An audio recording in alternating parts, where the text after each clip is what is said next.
Welcome back to another episode of It's in the Details. As always, please remember to share, like, subscribe, rate, review, comment wherever you get the show. Your support is appreciated. Speaking of support, it feels like I haven't seen y'all in a while. I haven't done one of these in a bit because the episode I did with my cousins, 2 episodes. If you haven't seen them or listened to them yet, go get them. Go get them. You'll enjoy them, I promise. They're really good. I had a really good time with my cousins, and I think it showed. But you and I haven't been here together one-on-one like this in a while, right? So there's some stuff I wanted to talk to you about. The fall TV is starting to come out. The ads are coming out. The commercials are coming out. Now, I know many of you like to stream your TV. I'm happy that works for you. Cable, for the most part, is working for me. Bell, get your stuff together. But for the most part, cable is working for me. So I'm seeing all these commercials. And Hollywood's not concerned anymore as to whether or not you are comfortable with what is going on in the world, because they're making some shows that are going to make some post-dinner meals real uncomfortable, right? They got a show out, or coming out, called La Brea. La Brea is a place in Los Angeles, and they decided a state that is currently running out of water now needs to imagine disaster via television. I'm going to read the synopsis for you. A massive sinkhole opens up in the middle of Los Angeles, separating a family between 2 worlds. The mother and son fall into an unexplainable primeval land alongside a group of strangers trying to figure out where they are and how to get back home. Left above is a daughter who barely manages to survive the disaster, and the father whose troubled past and hallucinations make him an unlikely choice to help solve the mystery and reunite the family. But when he realizes his visions might just be the key to finding their loved ones, time will be the only thing that stands in their way. La Brea. I mean, if someone made a sinkhole TV show about Toronto, I'm not watching it. There's enough going on in the city right now. There's all sorts of things going on in the city. People are shooting up malls. All sorts of stuff is happening, right? The last thing I need to think about is a giant sinkhole opening up 4 blocks from my house. Who's watching this stuff, man? Who are you making this for? Why? Who asked for this? Man, like, I mean, I've watched some shows like this, usually aliens. Usually aliens come down, and I'm like, oh, cool, let's see what's up with the aliens. And then the show lasts for 1 season. I watched the whole season, obviously didn't answer any questions, and then the show goes away. So I've just wasted some hours, right? If La Brea, if I found out in a year La Brea got to season 2, I might do some streaming and some on-demanding. But right now, no desire to watch a sinkhole open up in Los Angeles, and the only person that can save them is a man who was already having hallucinations. Does that sound like a good time? I don't know who wants to watch this show. This reminds me, back when I first started doing this podcast, I was doing a lot of writing, and I wrote up some stuff on 911. There are 2 shows. There are 2 911 shows. And between them, there are 6 seasons. The casts are made. You got Rob Lowe in one. You got Angela Bassett in the other. They could be in the both. They could both be in the same one. I'm not sure. Ryan Murphy created the show, and I didn't end up releasing it. But I'm talking about it now because 911 was a show, or is a show, based on the ins and outs of first responders and how that breaks down for them. They're going to calls, their regular life is breaking down. It's not like first responders win the lottery. You know what I mean? First responders go through some junk.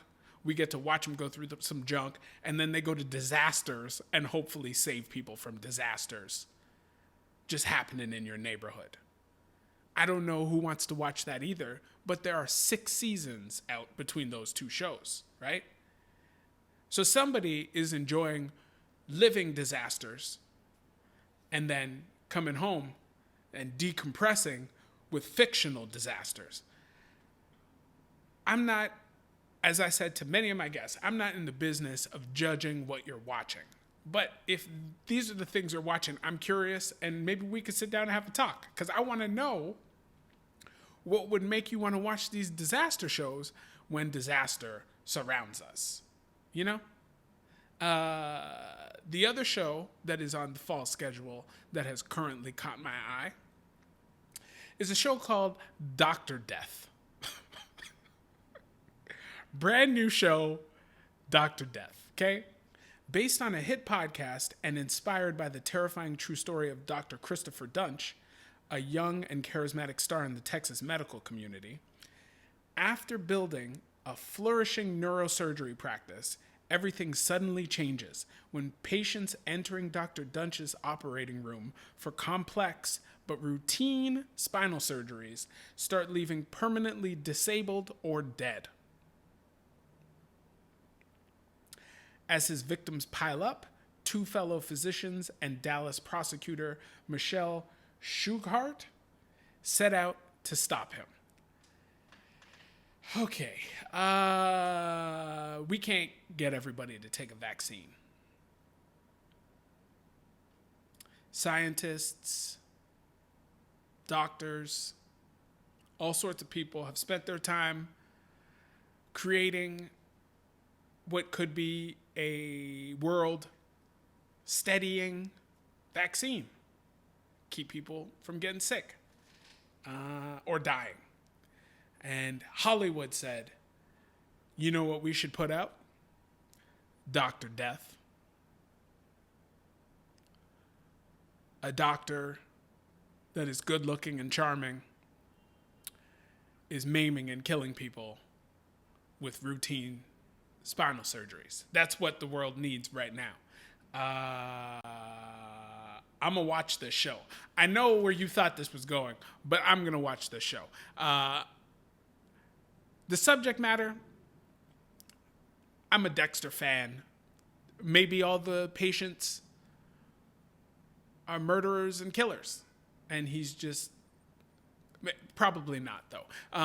But I'm going to watch the show. You know why I'm going to watch the show? Joshua Jackson. He's Pacey from Dawson's Creek. Alec Baldwin. Christian Slater. Grace Gummer. That's Meryl Streep's daughter. Listen. The show looks good. Okay? I don't know what to say. I'm not particularly worried about doctors. So maybe the fear is lessened. But Dr. Death, it looks good. Don't watch it before you go to bed, but it looks good. You know what I mean? Like maybe this is, you save up a bunch of episodes and binge them during the daytime on a Saturday. You know? But again, I guess they made this for me. That makes me uncomfortable. But I'm gonna watch it. You best believe I'm gonna let you know how it is. But Dr. Death,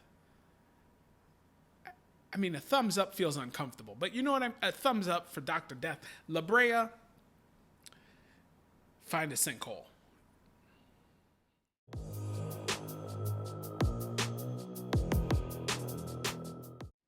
So I've had some time to catch up on some TV. And what I've been catching up on is Raising Kanan, Power Book 3. You've heard me talk about it before. You heard me talk about Power with some of my friends.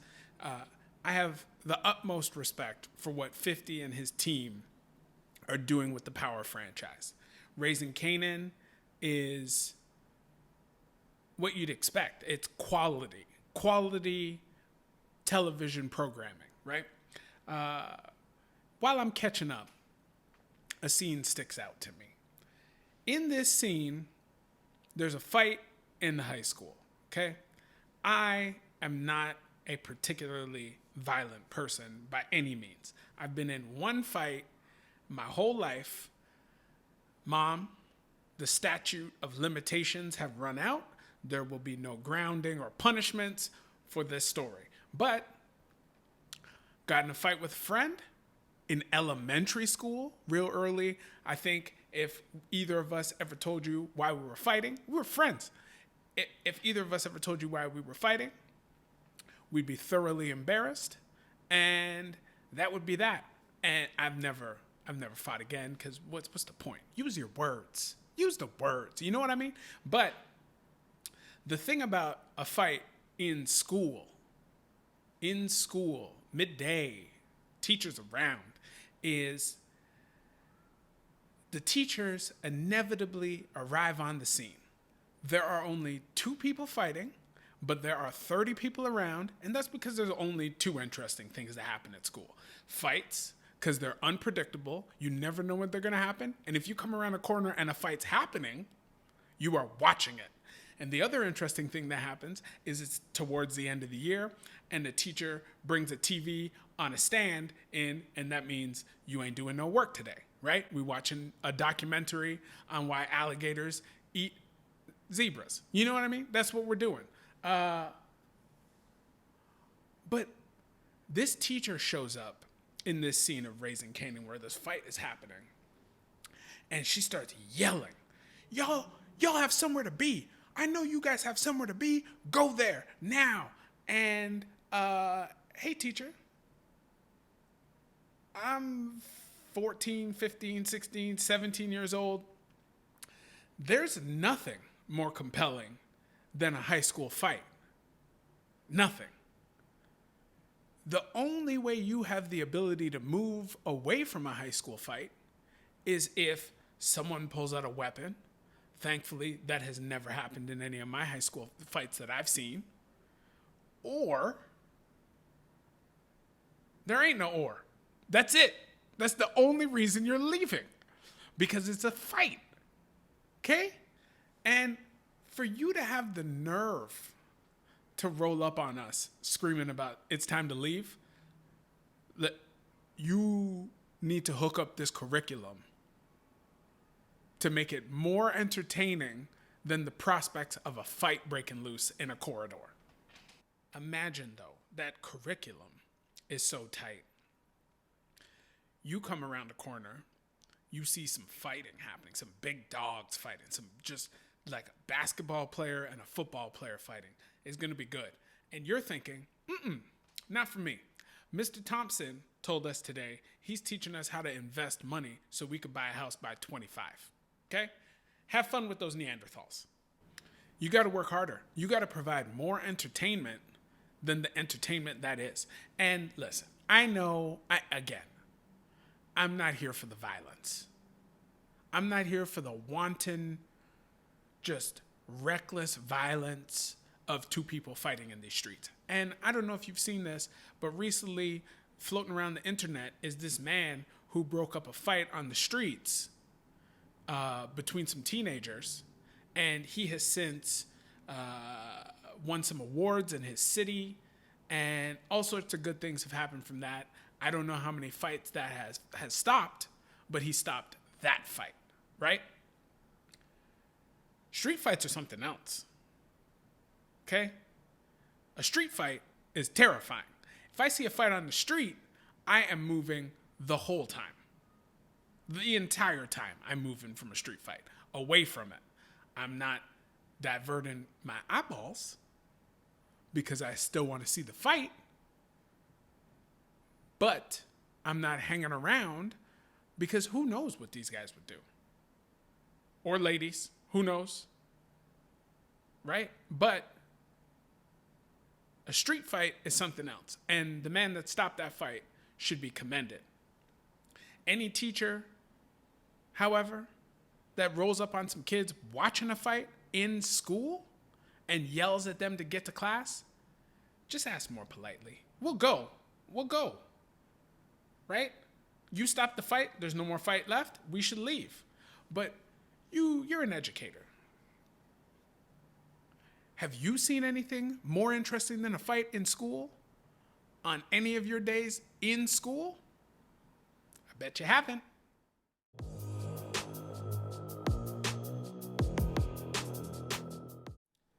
Okay, lastly, I've been hitting you with some doom and gloom this episode. Sinkholes, death doctors, high school fights. It's been rough, okay? It's not exactly how I pictured the welcome back to the you and I. But you spending time with me, this is what you're going to get. So let's uplift you. There is a man by the name of General Wilson. Okay? General Wilson is ex-military. I mean, he could still be in military, but he looks like he's ex-military now. He's an older gentleman, a black man. And I think his only duty in the military was singing. Because General Wilson can sing, okay? I've seen him over the past few years now singing national anthems around the United States, various sporting events. But most recently, I saw him singing the national anthem at the IndyCar event. He was singing the national anthem at an IndyCar event. For the people not in the know, I think I've talked about it before, but for the people not in the know, American F1, right? It's not that much different than NASCAR in terms of the paying crowd, if you know what I mean, right? So they had General Wilson singing the national anthem. Now, General Wilson is the only person that should be singing the national anthem, the American national anthem. Really, any national anthem, but he is an American. He's the only person that should sing the American national anthem, period. Okay? And if him showing up at IndyCar was not all of the information you needed about who should be singing the national anthem for the United States of America, that's it. I can't help you. IndyCar, okay? Look him up. Stop this right now. You're probably in YouTube if you're looking at my face anyway. General Wilson, national anthem. I'm sure you could pick anyone. Any of the videos that show up, he's the one. He's so good at singing the national anthem. And I know some people have some other ones. I know Whitney Houston is a favorite for some people. I know Marvin Gaye, way back, did the national anthem at the All-Star game, NBA All-Star game. People like his rendition. General Wilson is a no-nonsense version of the national anthem. And it's the best. He's the best. He's so good. He's the only person you call. And if you can't get him to show up at your event, you play a recording of General Wilson singing the national anthem.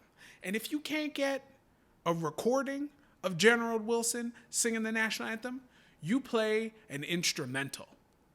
You don't call anybody else. Don't have anybody show up. I don't want to hear about some 12-year-old girl who thinks she can sing. I don't want to hear about some old grandmother who might still have a nice voice. I don't care if Pavarotti, is he still alive? I don't care if Pavarotti says, I'll do it. I'll sing the national. Sorry, Pavarotti. General Wilson. We got a CD. We got a backup MP3. We even got it on vinyl. That's all we need. We're not going to get into stances on anthems, okay?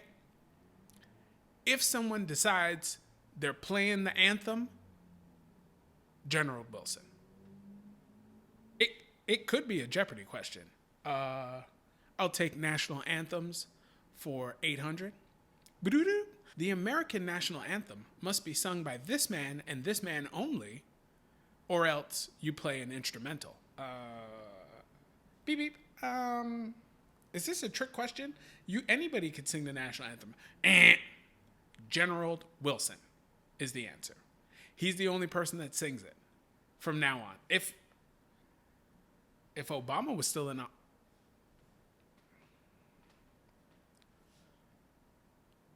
just look up his name and listen to the song. Thank you very much for joining us here on It's in the Details. As always, please remember to share, like, subscribe, rate, review, comment, wherever you get the show. We'll see you in a week, y'all. Take care. Peace.